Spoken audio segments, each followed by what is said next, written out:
mandé al grupo la programaron los fines de semana, entonces sí vamos a tener clase ese fin de semana y como nada más me falta por sesión, pero toda esta información es la misma y de la misma calidad, ¿no?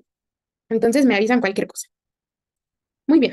Perdón que haya llegado un poquito tarde, es que justo antes de esta clase doy mi clase de electrocardiograma. Igual si alguien quiere tomar mis cursos de electrocardiograma, ya la siguiente semana es mi última sesión, pero todas están grabadas, entonces con gusto se las puedo compartir, ¿vale? Muy bien. Pues vamos a tratar de terminar hoy toda la parte de digestivo. Si es que no la termino, entonces lo veríamos en la siguiente semana, pero yo espero que hoy sí la terminemos. Vamos a dar un súper repaso. Ah, alguien mandó un mensaje. Ah, y si no les llego a contestar, mándenme otro mensaje hasta que les conteste, porque luego se me pierden. De verdad no es que no quiero, luego digo, ah, sí, ahorita se lo mando y sí se me olvida. Entonces, si me mandaron mensaje y no les contesté, vuelvan a mandar mensaje sin pena, ¿eh? No, no me molesta para nada. Muy bien. Entonces, súper resumen de la clase pasada. La clase pasada vimos que vamos a estudiar algo llamado endodermo, que ese endodermo se va a regionalizar para formar las diferentes partes del tubo digestivo, que se iba a dividir primero en una región anterior y posterior, y que al final íbamos a terminar con estas tres partes. Una región anterior que va a formar el esófago, el estómago y la primera porción del duodeno, una parte media y una parte posterior. La clase pasada revisamos cómo se formaba el esófago a partir de endodermo anterior, ¿no? Que dijimos que va a ser una región importante porque justo de esa parte se despega el esbozo respiratorio de donde se me van a formar todos mis pulmones, ¿no? Muy bien. Vimos cómo se formaba el esófago, vimos que primero era un tubo con cierto tipo de epitelio que después teníamos que rellenar y volver a quitar lo que habíamos metido para que el epitelio fuera plano estratificado en el cuarto mes, ¿no? Muy bien. También dijimos que si seguimos el trayecto del tubo digestivo, ya se está formando el esófago y después se va a empezar a formar el estómago. El estómago, para poder formarse, tiene que tener tres movimientos morfogenéticos. Se dilataba, giraba y luego ascendía a la parte caudal y descendía a la parte cefálica para dar la morfología característica de un estómago que se iba a rellenar de una mucosa gástrica y que iba a empezar a secretar ácido clorhídrico, ¿sale? Y que esa mucosa gástrica se podía equivocar y podía llegar a unas partes donde no tenía que llegar y empezar a generar úlceras y perforaciones, que eso estaba súper mal, ¿no? Y ya, hasta ahí nos quedamos. Vamos a ver ahora la continuación de ese tema.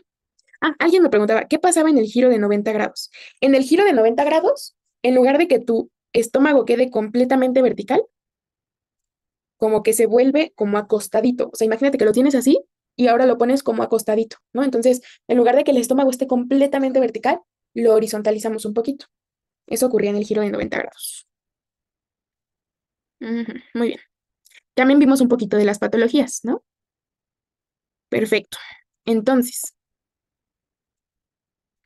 vamos a continuar con la siguiente parte de nuestro tubo digestivo, que sí, efectivamente, gracias a estos movimientos morfogenéticos, se adquieren las curvas menores y mayores del estómago y nos dan continuidad hacia la siguiente parte de nuestro tubo digestivo, que será el duodeno, ¿no?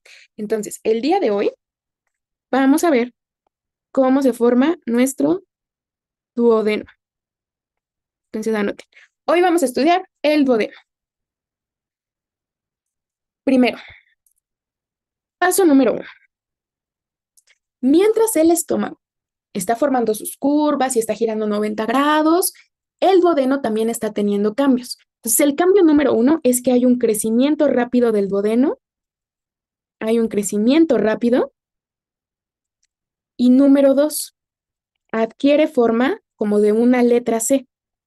Ahorita lo dibujamos. Adquiere forma como de letra C, ¿ok? Entonces, imaginemos que este será nuestro duodeno. Por aquí viene nuestro estómago, ¿no? Entonces, este es el estómago que se está formando, se está girando, etcétera, etcétera.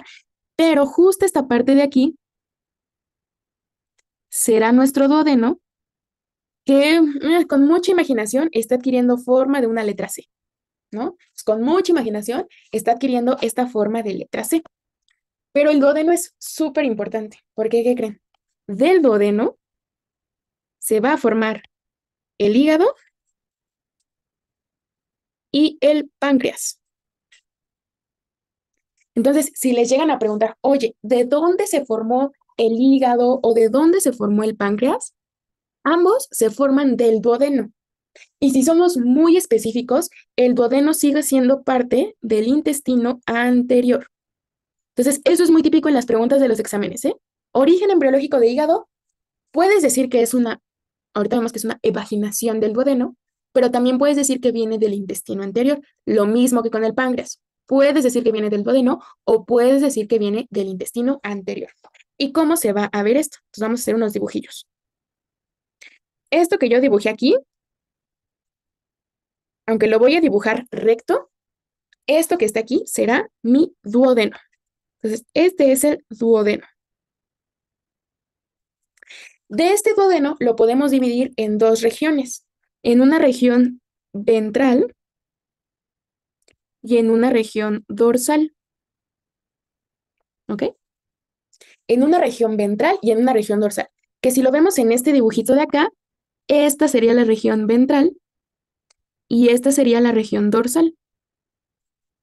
Pero me gusta más verlo en un dibujo recto para que quede bien claro cómo se están desarrollando tanto el hígado como el páncreas. Y ya si quieren al final lo ponemos en un dibujito ya bien formado y conectado con el estómago para que quede más clara la idea, ¿no? Pero por lo mientras me voy a quedar con este dibujo. Ok, en la región ventral vamos a tener algo que se llama evaginación, es decir, del duodeno va a salir un chipotito hacia el exterior. Entonces, de este duodeno va a salir este chipotito al cual le vamos a llamar una yema hepática. La yema hepática en la región ventral. Esto de ventral es bien importante, ¿eh? Esto de ventral es súper importante. En cambio, en la región dorsal vamos a tener que también sale una evaginación, pero esta tiene forma como de un arbolito. Entonces, sale igual una evaginación, pero que tiene forma como de un arbolito. Y a esto le vamos a llamar la yema pancreática dorsal, porque salió de la región dorsal. A la yema hepática no le vamos a llamar yema hepática ventral, porque solo tenemos una yema hepática, a diferencia de la yema pancreática, que tendremos una dorsal y una ventral, pero todavía no vemos de dónde sale la ventral. Hasta ahorita esto es lo único que tenemos.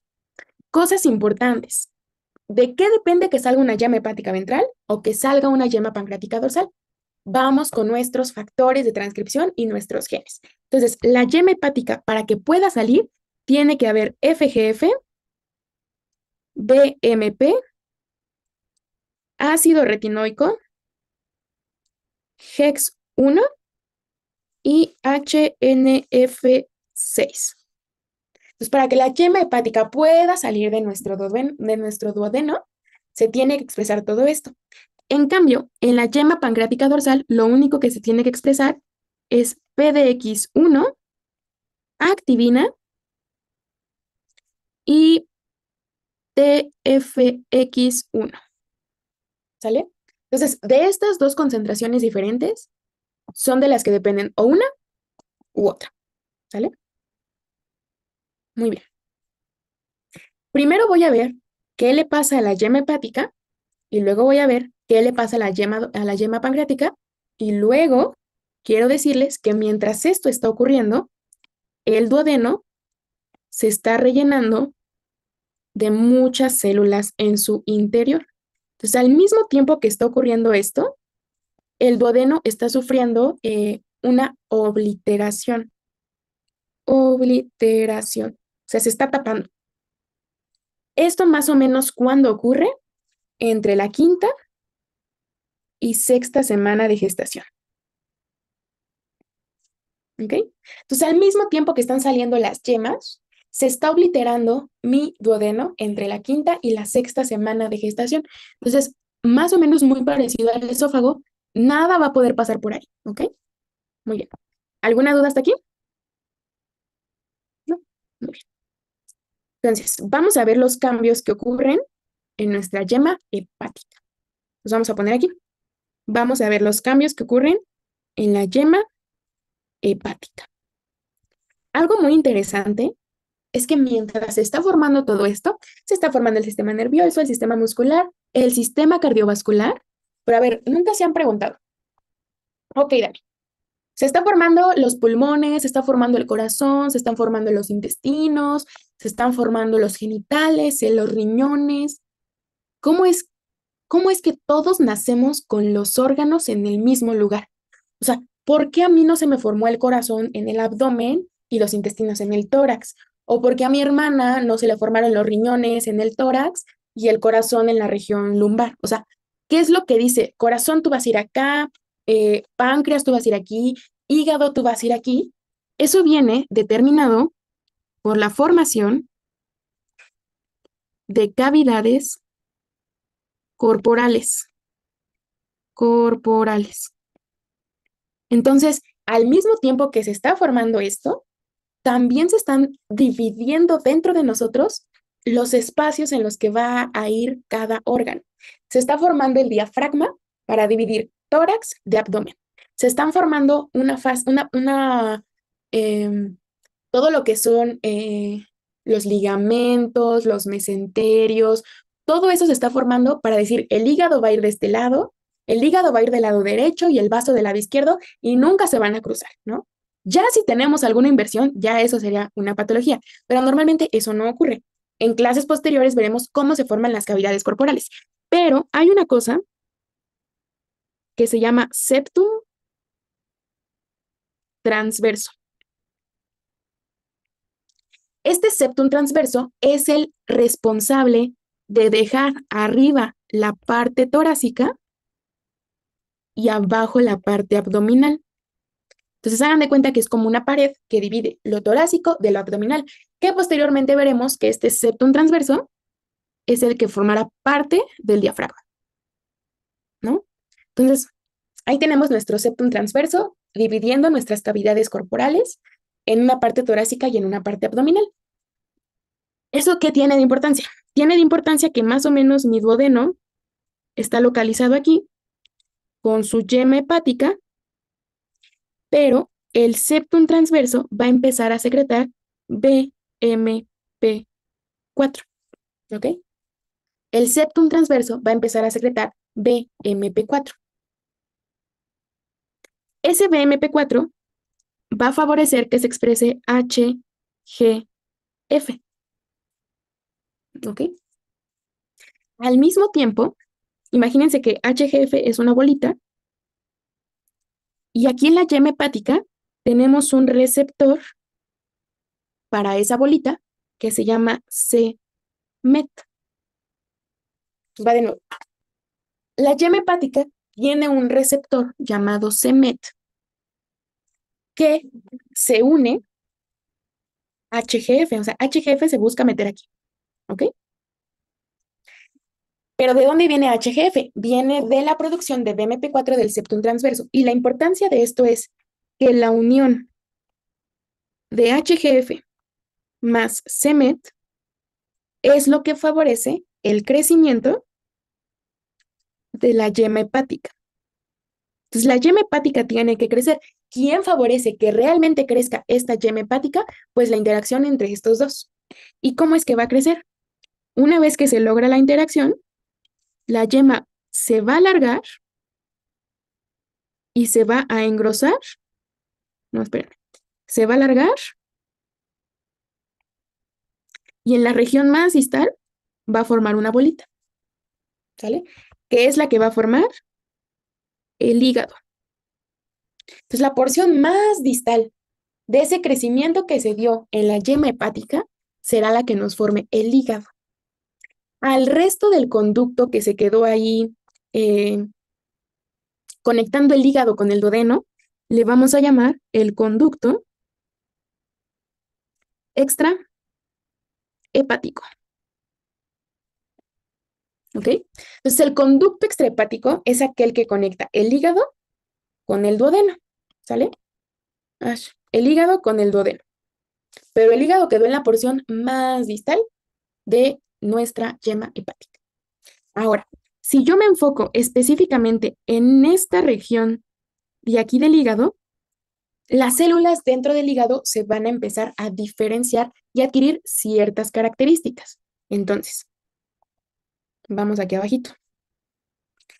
Lo primero que se va a formar en este hígado serán algo que se llama cordones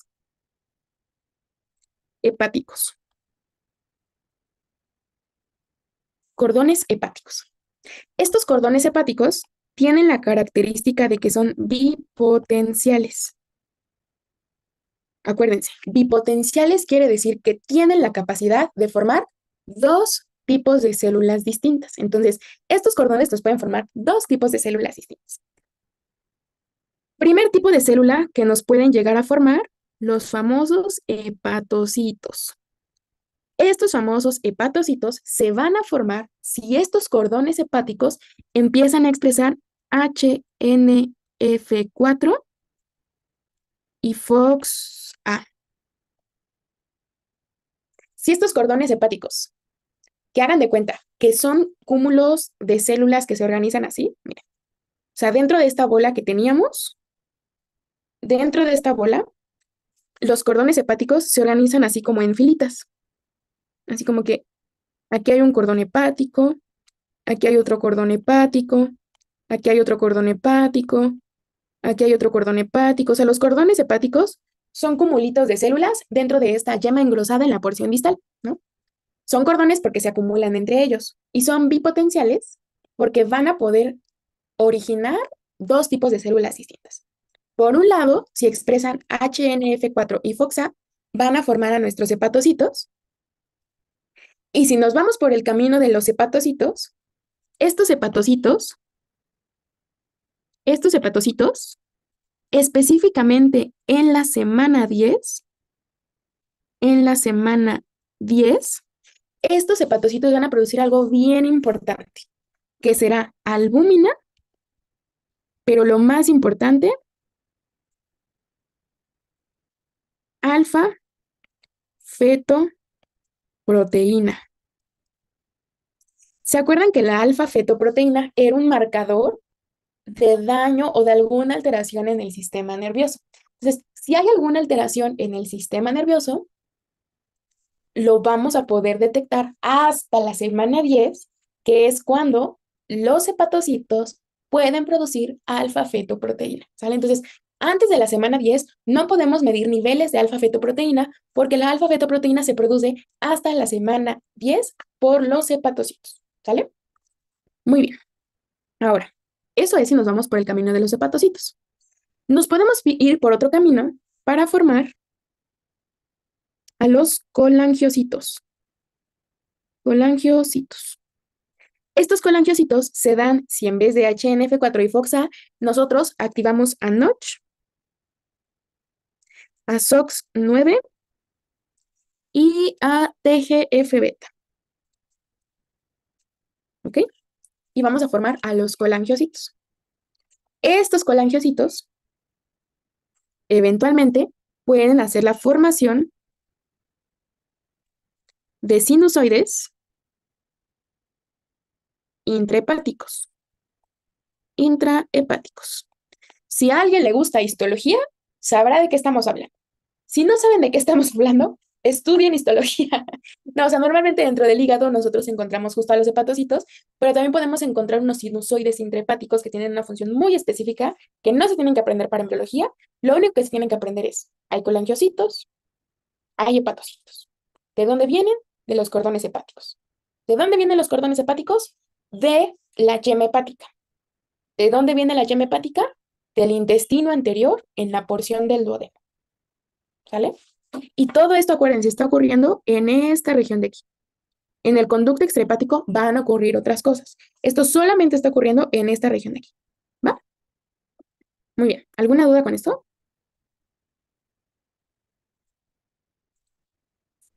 No, todavía. No, todavía. Perfecto. Ahora, ¿qué pasa con el conducto extrahepático? Del conducto extrahepático van a salir otras cosas. Entonces, voy a regresarme a esta región de aquí y vamos a volver a dibujar. a nuestro bonito duodeno.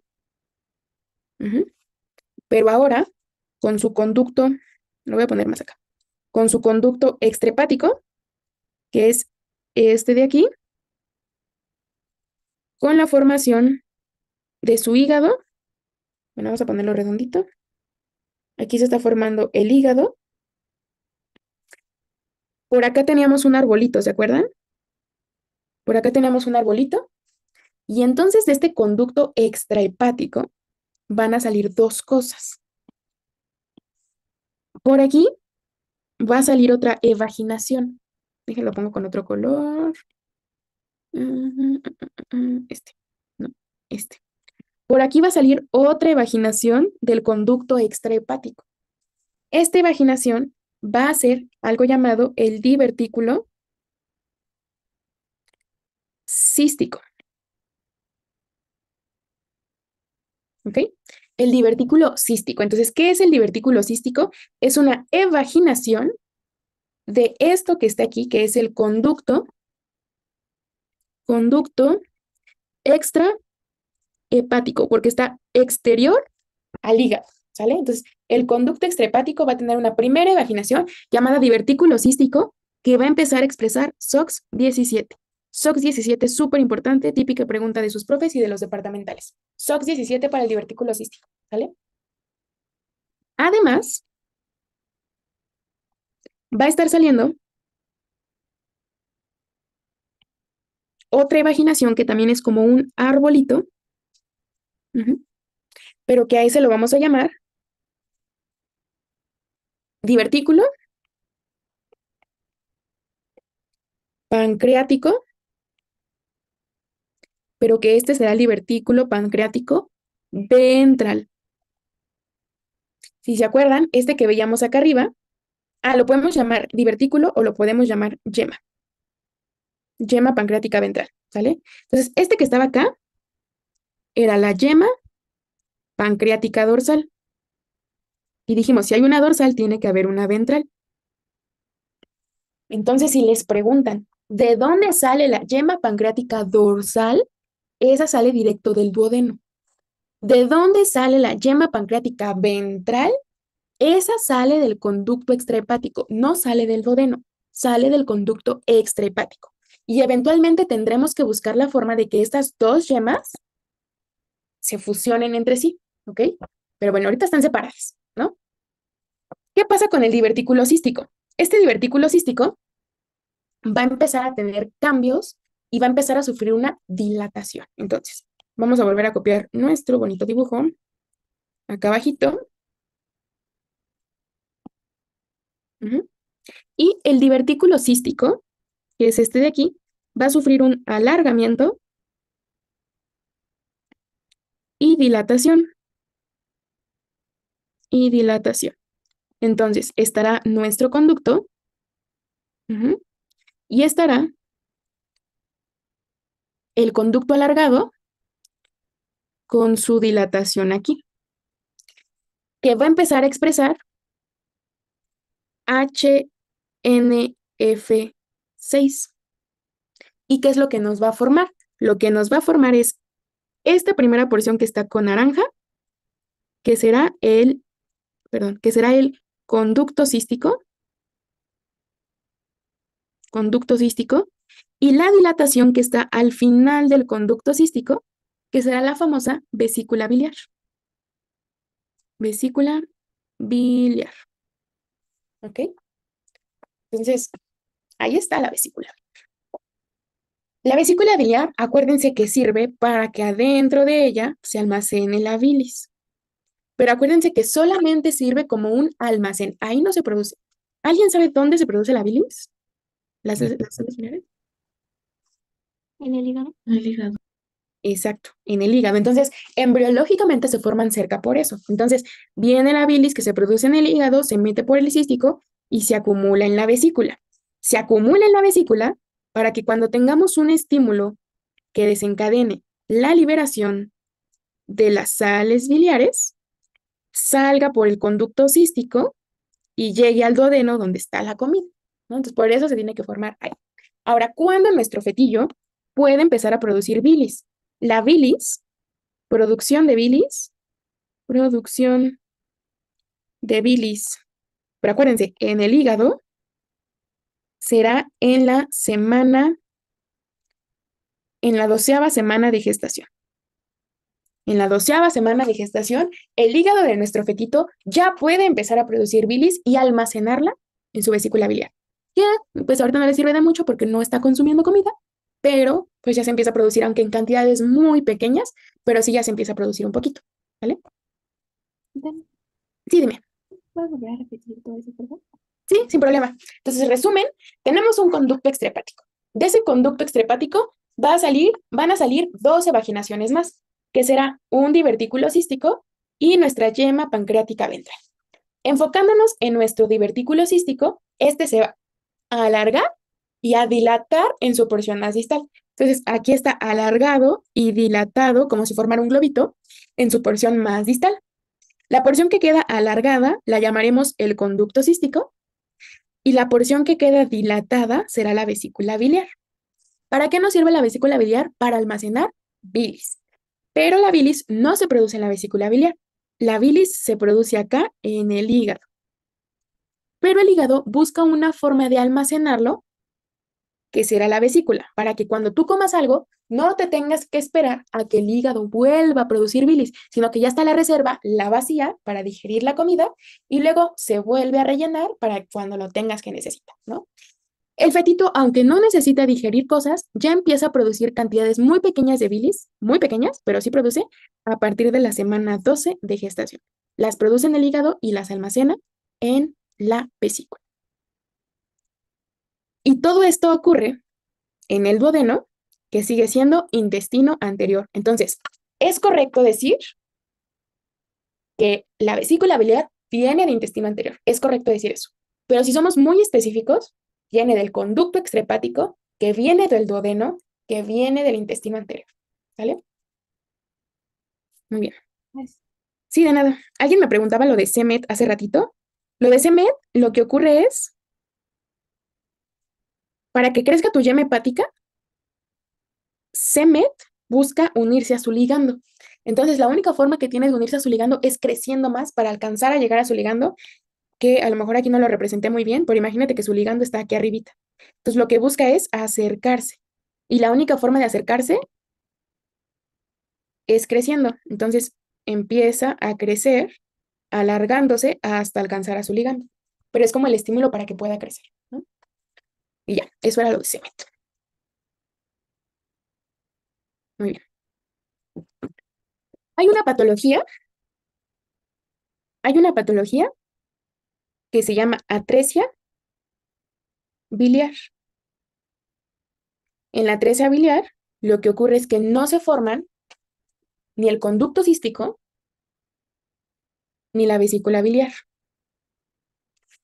Como no se forma ni el conducto cístico ni la vesícula biliar, se afecta como toda la vía hepática.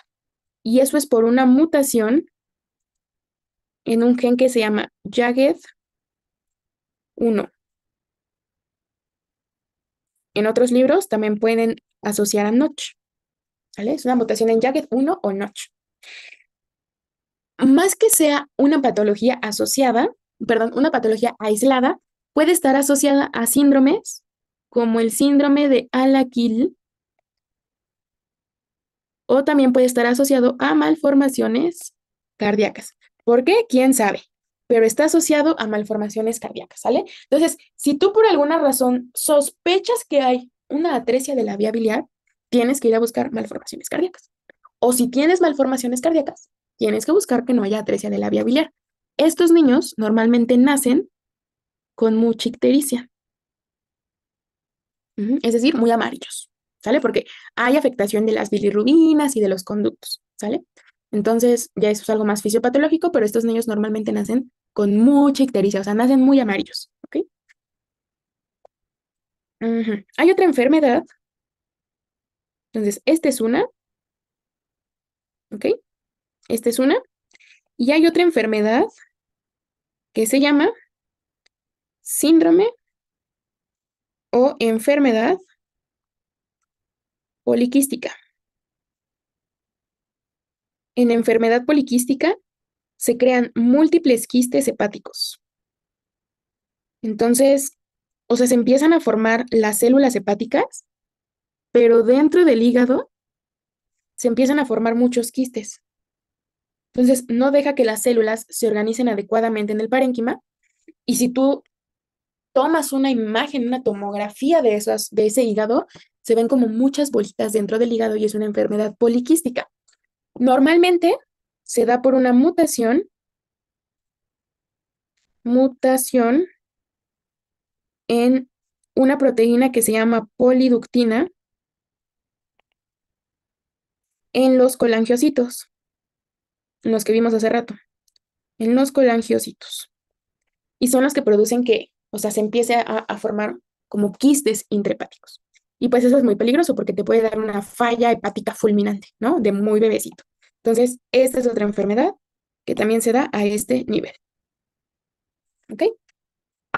Va. ¿Dudas con esto? Se las estoy dando muy generales porque les digo que este bloque, más que preguntan patologías, les preguntan un montón de desarrollo. Entonces, de las patologías les estoy dando lo que les podrían llegar a preguntar de patologías, pero sí quiero hacer mucho énfasis en el desarrollo embriológico, ¿vale? Igual, cuando veamos nuestro repaso, pues vamos a ver todas las imágenes y si a alguien le urge ver las imágenes, todas están en mis presentaciones, ¿va? Muy bien. Si hay dudas, me interrumpen. Si no, sí, dime, Renata. Es que se me cortó en la atresia biliar, ya no entendí qué pasaba. Ah, no te preocupes. Sí, no te preocupes. Lo que pasa en la atresia biliar es que no se produce ni el conducto cístico ni la vesícula biliar. Entonces, generalmente, cuando no se generan estos dos conductos, también hay alteraciones en este conducto extrahepático.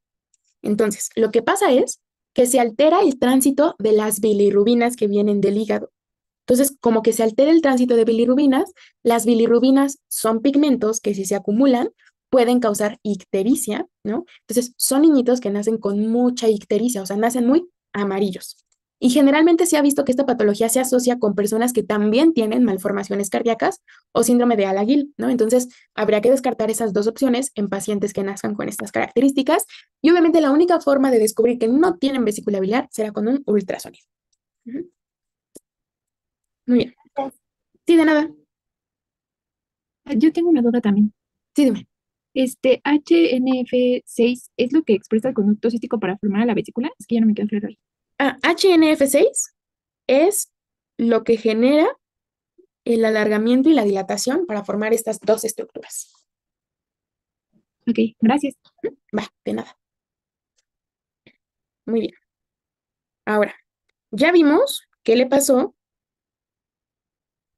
Ya vimos qué le pasó a el divertículo cístico, al hígado, y ahora nos falta ver qué le pasa a nuestras yemas pancreáticas.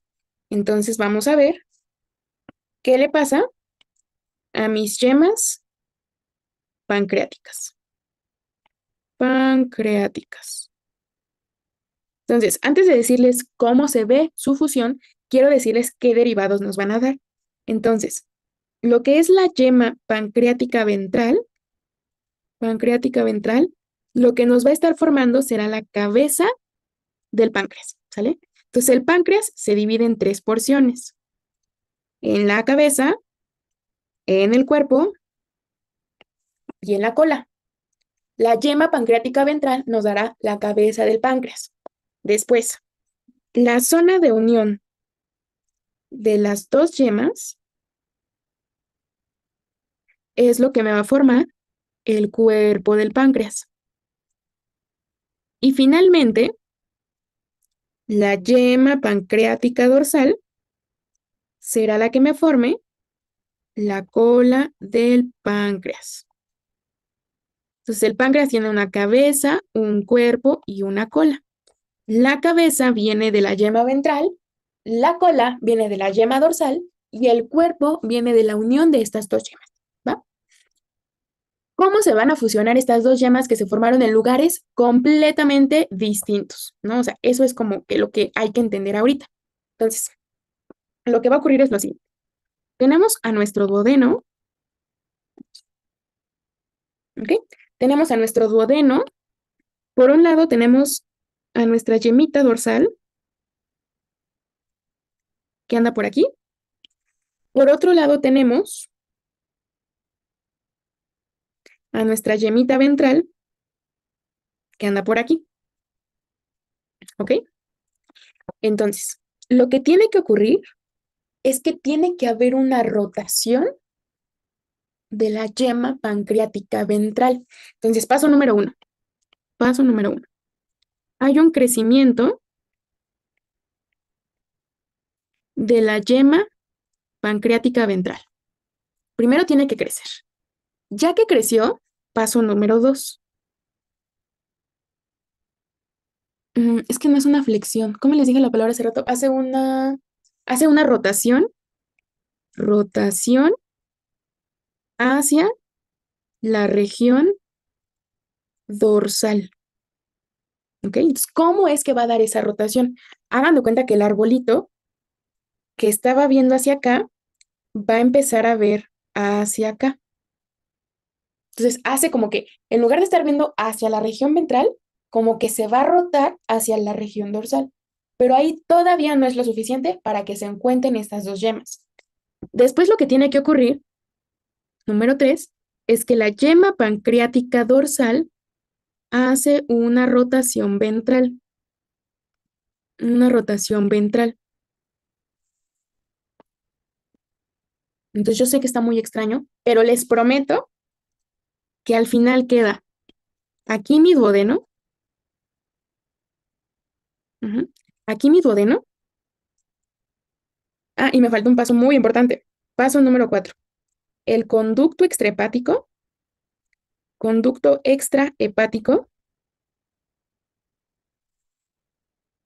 mm, hace un giro hacia la región dorsal. Entonces, el conducto extrahepático, hagan de cuenta que hace esto. Sale de aquí y se va por atrás y vuelve a regresar para dejar aquí el hígado. ¿Ok? Entonces, el conducto extrahepático gira como que hacia la región dorsal, pasa por atrás de mi duodeno y lo vuelve a cruzar para regresar el hígado y que el hígado no se mueva del lugar. Entonces lo repito una vez más. El conducto extrahepático hace un giro hacia la región dorsal por detrás del duodeno para regresar por la parte anterior y que el hígado se siga quedando en el mismo lugar que estaba aquí antes, ¿no? Entonces, el hígado no se mueve, pero lo que sí se movió es el conducto. Cuando este conducto se mueve, lo que hace es que por aquí, pues trae a mi arbolito que estaba conectado y por aquí estaba el otro arbolito que ese sí estaba de ese lado, ¿no? Entonces, de esa forma, o sea, fíjense, el paso número uno es, primero el arbolito estaba aquí abajo y se pasó a la parte de arriba. Luego, al mismo tiempo, la yema pancreática dorsal se hizo un poquito más hacia atrás. Se hagan de cuenta que aquí estaba como de ladito y después se hizo como más hacia la parte de atrás. Al mismo tiempo, el conducto extrahepático hace este giro para cruzar hacia el otro lado y mandar a mi yema pancreática ventral muy cerca de la yema pancreática dorsal. O sea, todo ese rollo tuvieron que hacer para poder juntar a mis dos yemas.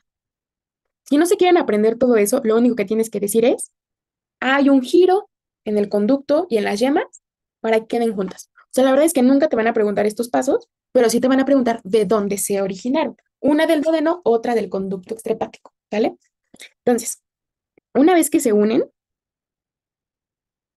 va a quedar algo así y algo así, porque van a quedar unidas. Va a quedar unida la anterior con la región dorsal. Ujú. Entonces, fíjense, esta región de aquí, esta región de aquí, nos va a formar la cabeza, la unión nos va a formar el cuerpo y, si somos muy específicos, toda esta región de aquí será la cola. Cabeza, cuerpo y cola. Ujú. Muy bien. Estos dos conductitos pues tenían esta fusión, porque uno iba hacia un arbolito y otro iba hacia el otro arbolito, ¿no? Entonces, la fusión, eso sí anoten, eso sí es bien importante. La fusión del conducto pancreático dorsal del conducto pancreático dorsal más, y ahí póngale, una pequeña parte del ventral más una pequeña parte del ventral nos va a formar el conducto pancreático principal. Conducto pancreático principal. Y eso sí lo preguntan mucho en los exámenes, ¿sale? ¿Quién forma el conducto pancreático principal? La fusión del conducto pancreático dorsal con una pequeña parte del conducto pancreático ventral, ¿sale? Doctora, una pregunta. Sí, dime. O sea, entonces ya cuando se unen ambas yemas, ¿ya cambia de nombre a ser conductos? Ah, qué bueno que me dijiste eso. Entonces, en ese dibujo vamos a identificar dos porciones. La yema es todo el conjunto, ¿no? Pero la yema tiene dos porciones. Tiene esta primera porción, que es el conducto, y tiene esta segunda porción, que es la masa pancreática. Entonces, el conducto más la masa pancreática forman a la yema. Entonces, justo cuando digo conducto, me estoy refiriendo solamente en este dibujito a estas regiones de aquí, que son los conductos que se fusionaron, que cuando se fusionan forman un único conducto. Ujú. Ok, gracias. Va. ¿Alguna duda con esto? O sea, sé que está un poco complejo. Ahorita vemos unas imágenes más reales para que me entiendan un poquito mejor. Pero antes de eso, ¿alguna duda Sí, o algo que quieran que les repita? Sí, dime. ¿dónde venía la yema pancreática dorsal? ¿De dónde venía? Sí. Sí, sí, sí. Eh, Me voy a regresar acá. En un inicio, la yema pancreática dorsal venía directamente de una evaginación del duodeno. Y ahí todavía no teníamos a la ventral. La ventral se formó hasta que la yema hepática se alargó y formó un conducto extrahepático, que del conducto extrahepático ya salió la ventral, pero la dorsal salía directo del duodeno. Ujú. Muy bien. Y una vez que se unen, la mayor parte de la pancreática ventral nos va a formar la cabeza del páncreas. La unión de ambas yemas me va a formar el cuerpo del páncreas. Y la mayor parte de la pancreática dorsal me va a formar la cola del páncreas. Vale, gracias. Sí, de nada.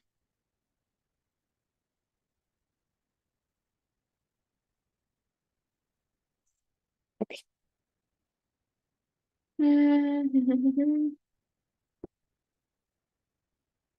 ¿Para qué nos funciona el páncreas? Y eso es lo más importante. El páncreas va a tener dos funciones. Entonces, vamos a poner funciones del páncreas. Funciones del páncreas. Vamos a tener una función endocrina y una función exócrina. ¿Ok? El páncreas tiene dos funciones, una función exócrina y una función endocrina. La función endocrina la podemos dividir en dos tipos de expresión de genes. Por un lado, habrá unas células endocrinas dentro del páncreas que van a estar expresando PAX6 y NKX 2.2. Y por otro lado, vamos a tener algunas que expresen PAX4 y NKX 2.2 también. Pero la diferencia está en el PAX que van a estar expresando mis células endocrinas dentro del páncreas. Algunas con PAX6, algunas con PAX4.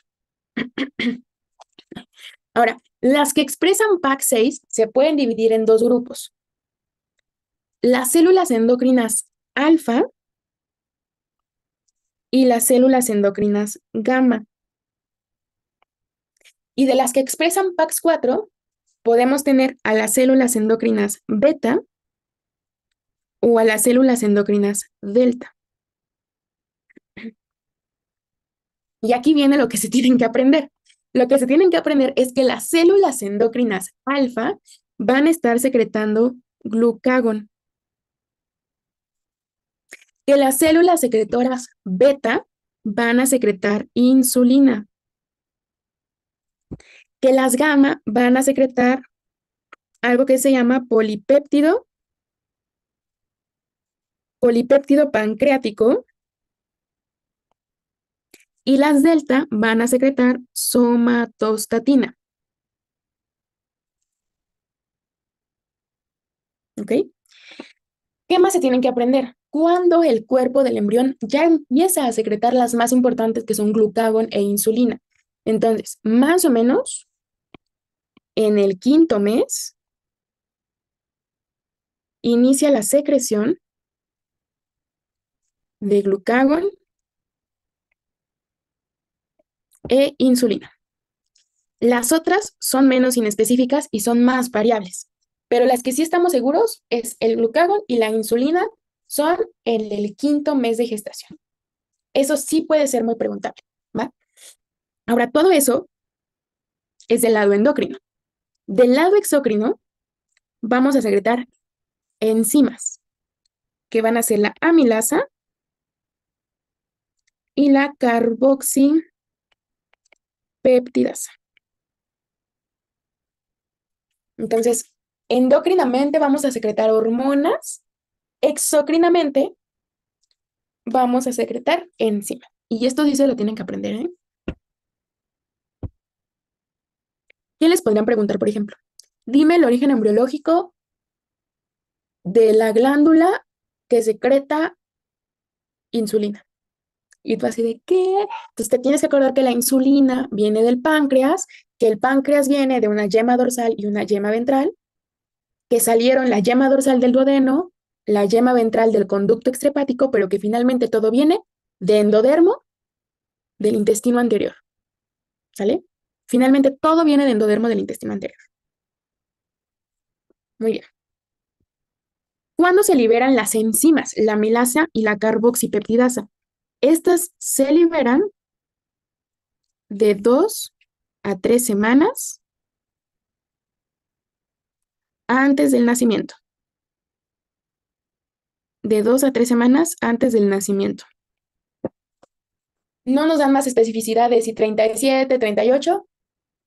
Casi todos los libros nos mencionan semanas antes del nacimiento. O sea, es muy inespecífico, pero no es desde el quinto mes, sino que es más o menos en el octavo, noveno mes. ¿Sale? Ah, sí, sí, sí. Alguien me pregunta, ¿entonces el páncreas se forma por las dos yemas? Exactamente. O sea, fíjate, el páncreas es como si fuera todo esto. ¿Ok? El páncreas tiene una cabeza, tiene un cuerpo, tiene una cola y tiene un conducto pancreático. Entonces, la fusión de las dos yemas será la que nos dé la totalidad del páncreas. La yema pancreática ventral, la cabeza, la dorsal, la cola, y la fusión, la zona de fusión entre ambas, es la que nos da el cuerpo. Entonces, sí, así como me lo pusiste, el páncreas se va a formar por las dos yemas. Muy bien. Por último, como en embriología nos encanta complicarnos la vida, podemos dividir el páncreas en tres etapas de diferenciación. Entonces, el páncreas tiene unas etapas de diferenciación. ¿Cuáles son esas etapas de diferenciación? Etapa número 1, le vamos a llamar la etapa prediferenciada. Etapa prediferenciada. O sea, ya se fusionaron las yemas, pero dentro del páncreas apenas se van a empezar a diferenciar las células endocrinas y las células exócrinas. Esta etapa se va a caracterizar porque aquí apenas se van a empezar a diferenciar ese cúmulo de células endocrinas llamadas acinos pancreáticos. Los acinos pancreáticos, ¿ok? Y además, denme un segundo. Y además aquí vamos a tener pocas enzimas.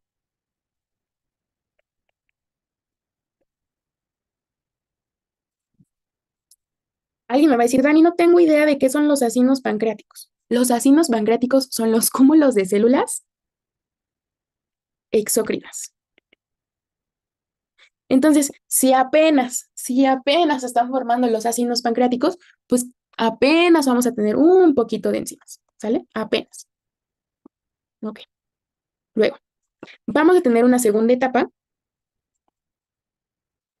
que la vamos a llamar la etapa protodiferenciada.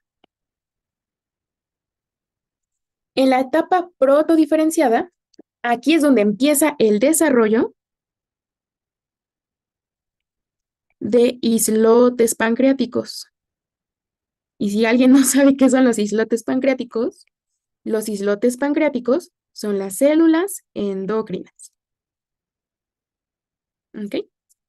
Y en esta etapa protodiferenciada, que ya empieza a haber células endocrinas y que más o menos ya estamos en el quinto mes, aquí en esta etapa hay más glucagón que insulina. Y alguien me va a decir, oye, Dani, tú me dijiste que las enzimas se producían antes del nacimiento. ¿Cómo es que en la etapa prediferenciada ya hay pocas enzimas?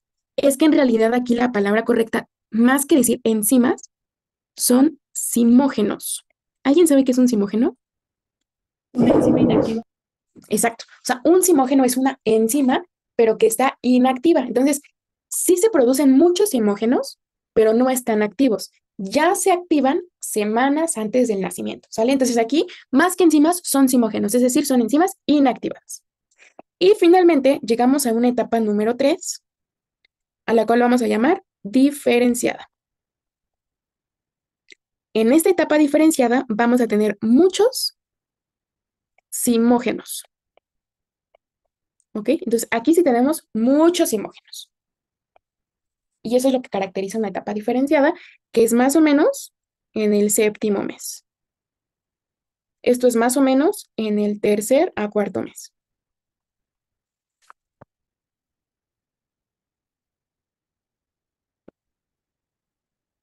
Muy bien.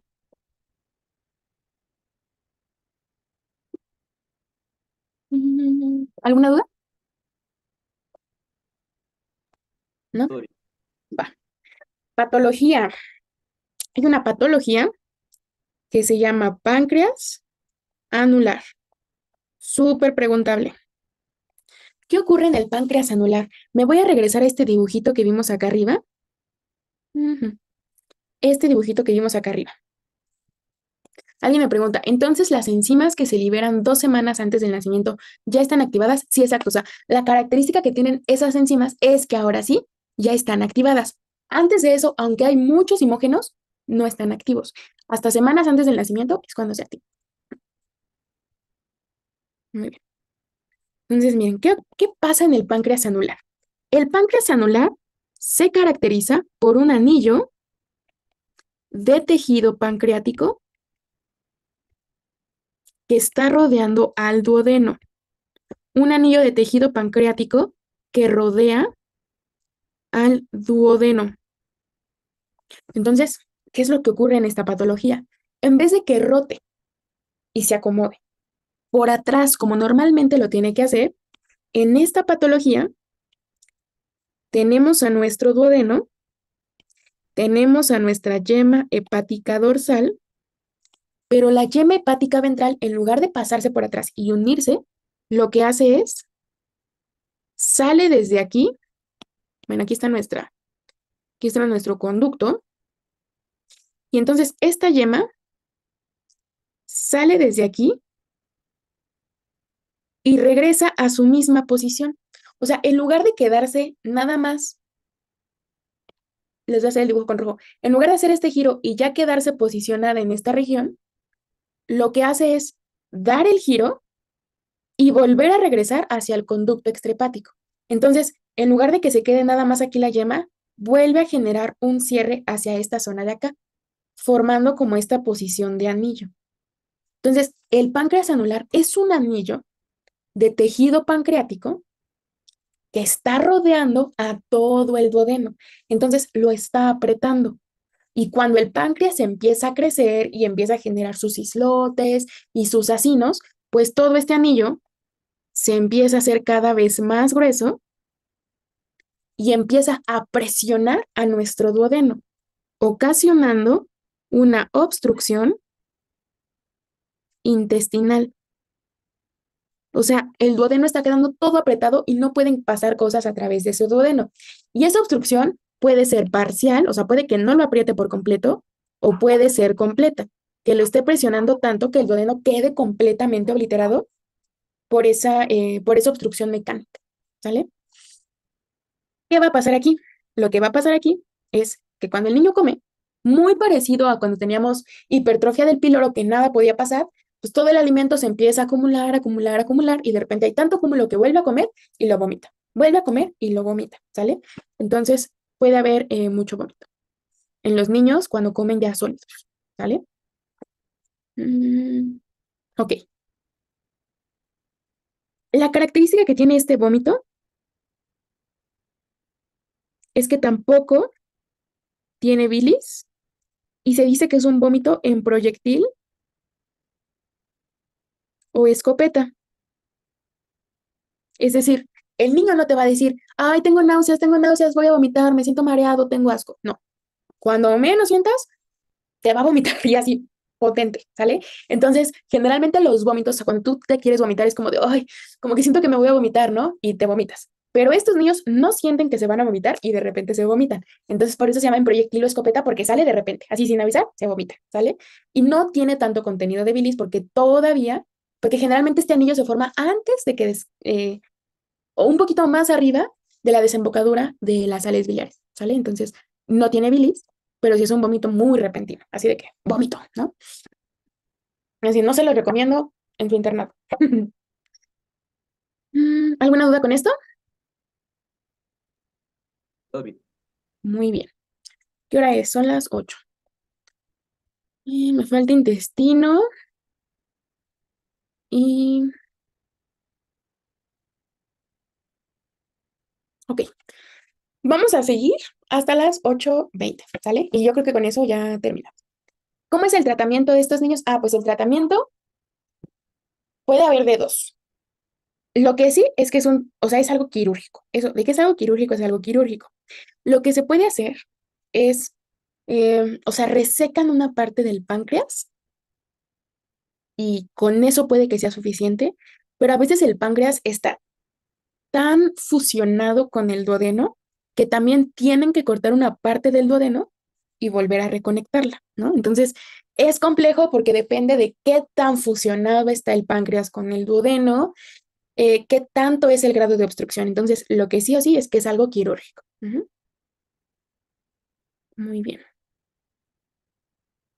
Y pues ya, finalmente logramos acabar intestino anterior, pero si se acuerdan, aquí arribita yo les había dicho que nuestro duodeno se había tapado, ¿no? Este duodeno estaba canalizado, o sea, estaba completamente obstruido por unas células que llegaron y que el objetivo que tenían era cambiar el epitelio de nuestro duodeno. ¿Cuándo se le quita esta obliteración? Entonces, la obliteración que aquí tenía nuestro pobre duodeno, ¿no? Vamos a anotar aquí, hay una recanalización del duodeno más o menos en la semana 8 de gestación. O sea, la semana 8 de gestación es cuando esas células se empiezan a salir y se empieza o sea, el duodeno vuelve a ser permeable, ¿sale? Y acuérdense que se canalizaba, o sea, cuando digo canalizaba es que se tapó. Se canalizaba, entre la quinta y la sexta semana de gestación y se destapa en la octava semana de gestación, ¿sale? Va. Ya pasamos intestino anterior. Intestino medio es muchísimo más fácil. Entonces, siguiente idea. Vamos a avanzar a lo que es nuestro intestino medio.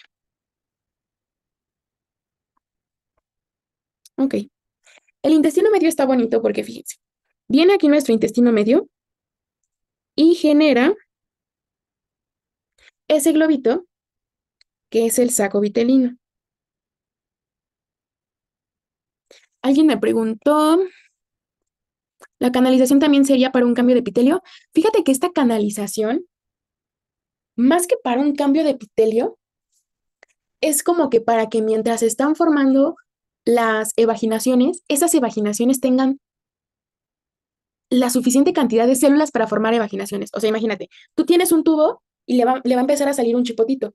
Si no tiene suficientes células, ese chipotito cuando se empieza a formar, como que se va a romper porque queda muy delgadito.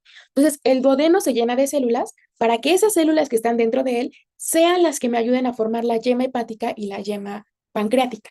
Pues, por eso se tiene que rellenar de células para que de esas células se tomen las que van a salir a formar las yemas. Y ya cuando formamos las yemas, pues ya no hay problema y ya lo puedo volver a recanalizar, es decir, lo puedo volver a dejar hueco, que es en la Las, semana 8 de gestación. Ujú. las células vienen del endodermo, ¿no? Sí, ¿Tienen algún, todo esto es endodermo. Ujú. pero tienen algún nombre o algo así? No, son células del endodermo anterior. Ah, ok. Bueno, gracias. Ujú. Sí, sí, sí, o sea, todo esto que estamos viendo, lo difícil es como ir viendo paso a paso, pero afortunadamente no es de que llegó la célula de la cresta neural troncal a rellenar, ¿no? O sea, todo esto es endodermo. Y todo lo que vimos hace rato, endodermo anterior. Ujú. Va.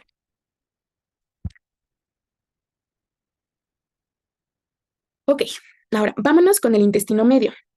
El intestino medio, paso número 1, va a crecer longitudinalmente. O sea, se va a hacer muy largo. Se va a hacer súper largo. Además de que crece longitudinalmente, va a formar algo que se llama el pedículo vitelino. ¿Qué es eso del pedículo vitelino? Entonces, aquí tenemos a nuestro intestino con su saco vitelino, que acuérdense que era importante, porque aquí en el saco vitelino es el primer lugar en el cual se lleva a cabo la hematopoiesis. Pues, por eso era importante el saco vitelino. Además, el saco vitelino es importante porque si se acuerdan en primer bloque, las células gonadales primordiales o los gonocitos viajaban y se metían al saco vitelino para después pasar a través de el intestino posterior por el mesogastrio y llegar hasta la cresta gonadal, ¿no? Entonces, el saco vitelino nos ayudaba para un buen de cosas. Pero ya que las células germinales primordiales migraron, ya que la hematopoiesis dejó de estar en saco vitelino y ya se pasó al hígado, que ya empezamos a formar el hígado y la hematopoiesis ya está concentrada en el hígado, pues ya el saco vitelino no nos sirve de nada. Entonces, este intestino lo que hace es crecer, pero conforme crece, hagan de cuenta que como que va jalando al saco vitelino para hacerlo cada vez más chiquito. Entonces, cuando esto se alarga, esta bolita es lo único que queda de saco vitelino. Y a esa bolita es a la que llamamos el pedículo de fijación. Entonces, ¿qué es el pedículo? Perdón, sí puede ser pedículo de fijación o pedículo vitelino, es lo mismo. Entonces, el pedículo vitelino o el pedículo de fijación es un vestigio o lo que quedó del saco vitelino. Muy bien. Ahora, a esta zona que se está formando, donde ya tenemos un pedículo de fijación, la vamos a llamar el asa de intestino medio. Intestino medio. Ujú. Esta asa de intestino medio va a empezar a generar otras estructuras, pero ahora voy a agarrar esta asa y la voy a poner vertical para que entendamos todos los cambios que va a haber en esta asa, ¿ok? Entonces, acá voy a hacer un dibujo un poco extraño, donde imagínense que esto que estoy dibujando es el abdomen del bebé. Este abdomen del bebé en su ombliguito, pues tiene el cordón umbilical, ¿no?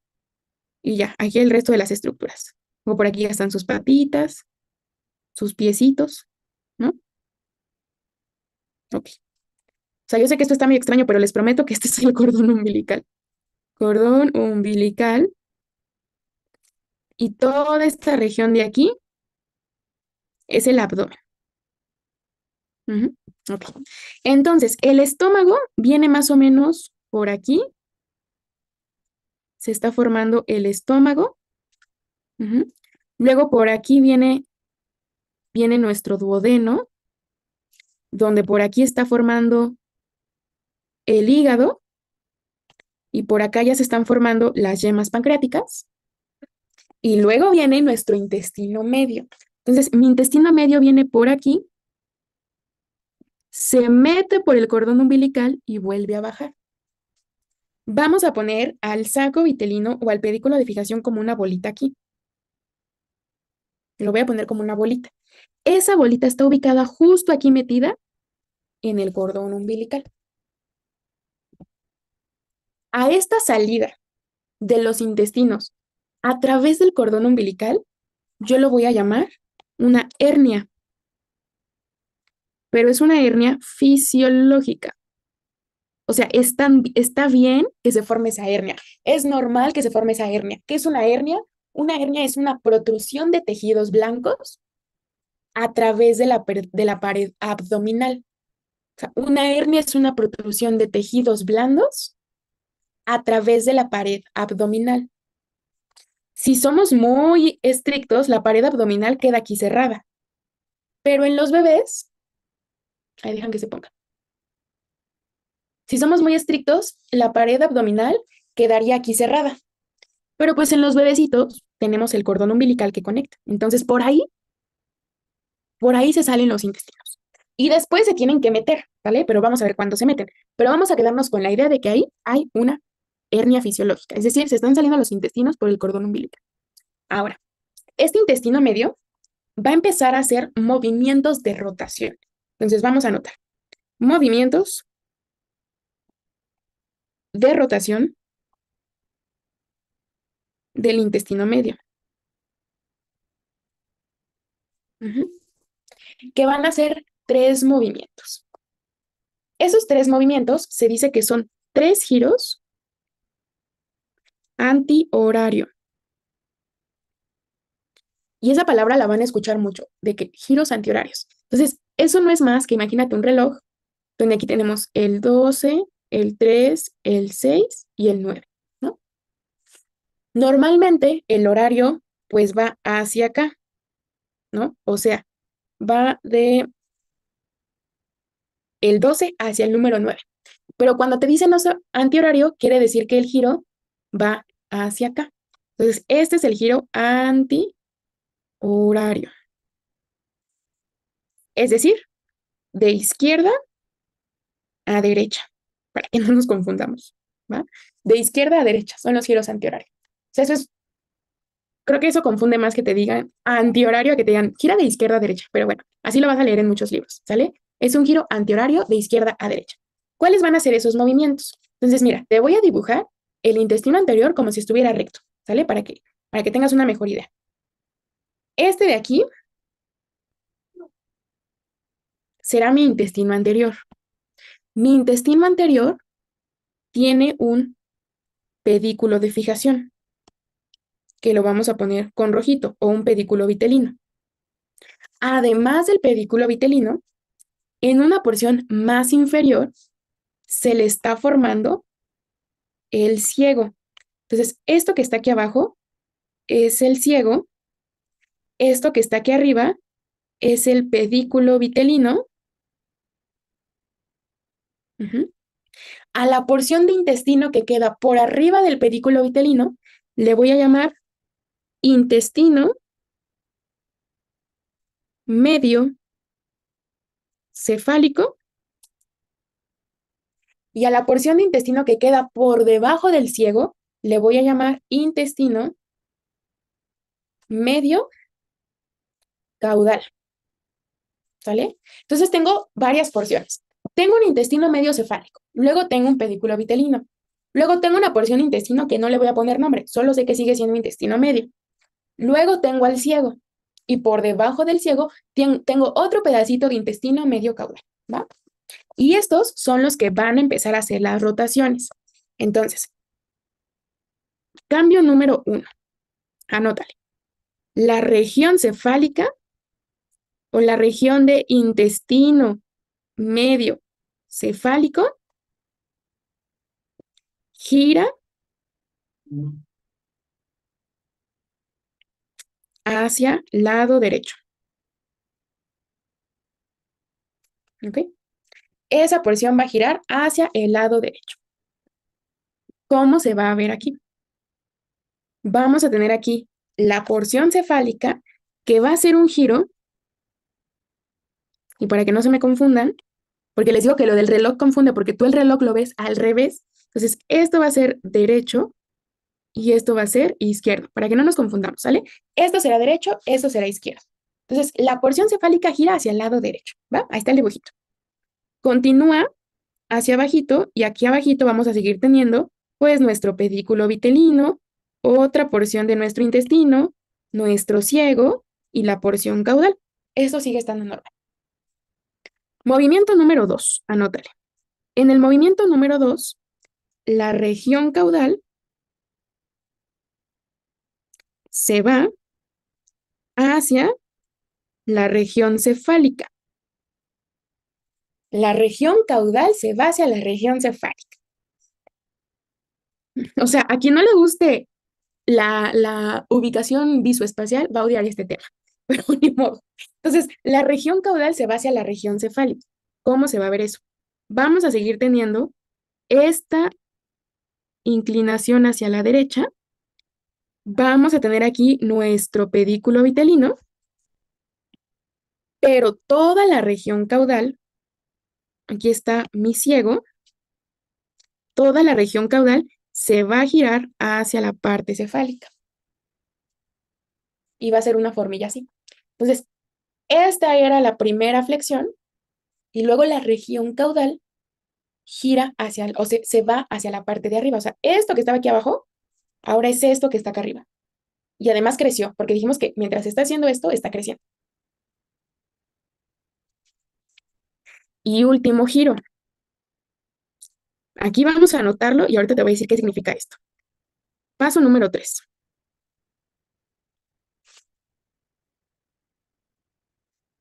La porción media y caudal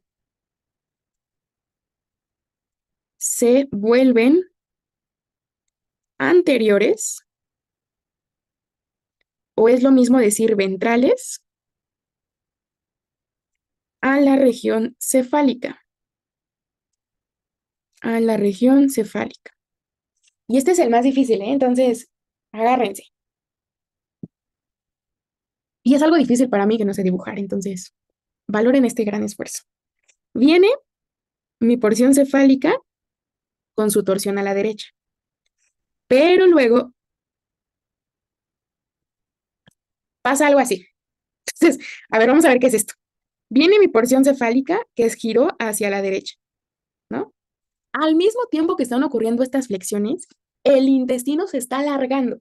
Entonces, por eso ahora cada vez las porciones se hacen más largas, ¿ok? ¿Dónde va a estar mi pedículo vitelino? Mi pedículo vitelino va a estar más o menos aquí. Entonces, hasta ahorita toda esta región de aquí era la porción cefálica. Luego, toda la porción media y caudal van a girar a modo en que todo esto que estoy poniendo punteado, hagan de cuenta que está quedando por enfrente de mi porción cefálica. Lo voy a cambiar de color. Todo lo que voy a poner con color azul está quedando por enfrente de la porción cefálica. Es como que lo rodeó y quedó por enfrente. Entonces hagan de cuenta que esta mano es mi porción cefálica y por enfrente de ella está cruzando el resto de mi intestino. Entonces así, ¡pam!, está cruzando por enfrente, ¿sale? El ciego va a estar más o menos aquí, en esta región de aquí, y el resto va a cruzar y luego vean cómo cruza y además desciende. Y entonces aquí viene lo más importante de todo este dibujito.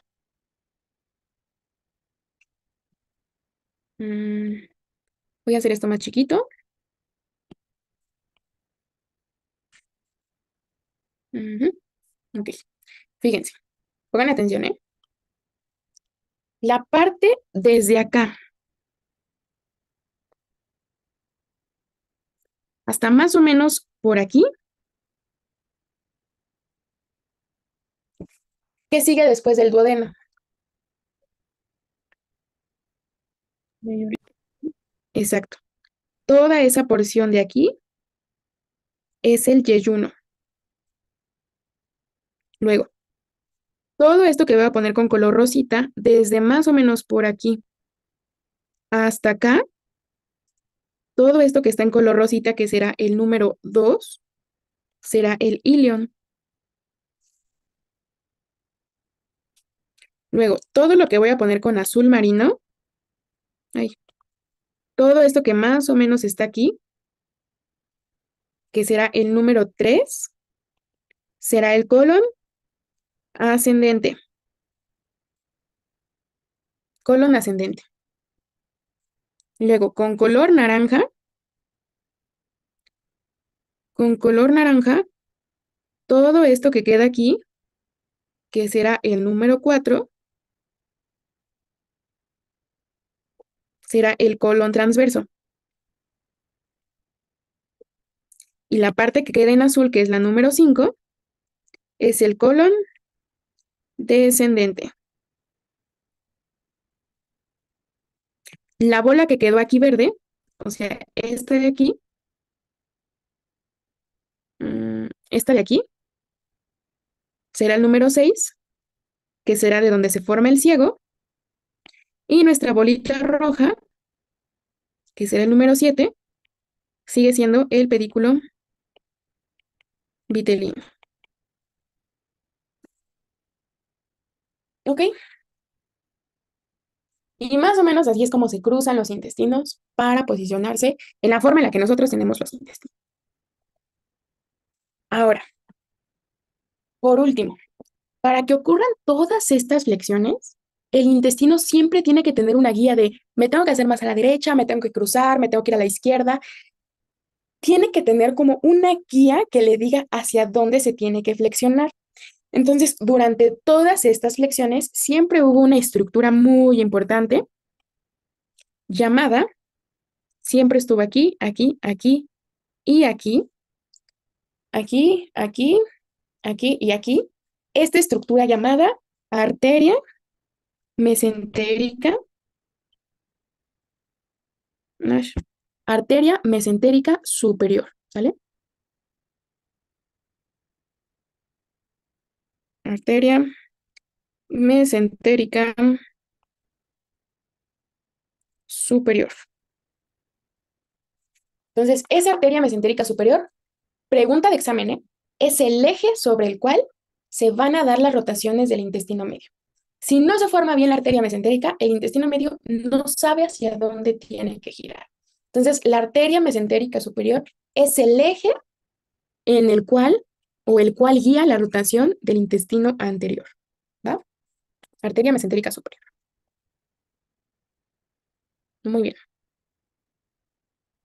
¿Dudas con esto?